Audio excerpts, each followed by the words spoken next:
29 October 1972 crash అయిన 16 రోజుల తర్వాత ఒకేసారి అవలాంచి వచ్చింది. కొండ మించి మంచు జారుకుంటూ వచ్చి ఈ యొక్క విమానం ముక్కలో ఉరుకుతూ మిగిలిన వారు విమానం ముక్కలో ఇరుక్కుపోయి నతుక్కొని ఉన్నారు. పరాడో ఒక ఇనుప ముక్కను తీసుకుని 2 రోజులు శ్రమించి బయటికి వచ్చాడు. బయట చూస్తే తుఫాను బీభత్సం.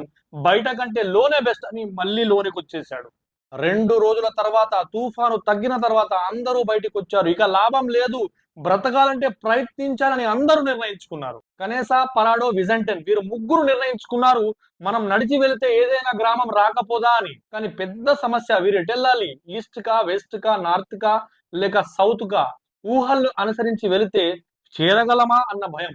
వీరి దగ్గర ఒక మ్యాప్ లేదు, ఒక కంపాస్ కూడా లేదు. ఎలా వెళ్ళాలి అనేది ఒక పెద్ద ఛాలెంజ్. అయినా ధైర్యం చేసి 15 నవంబర్ నాడు, అంటే క్రాష్ అయిన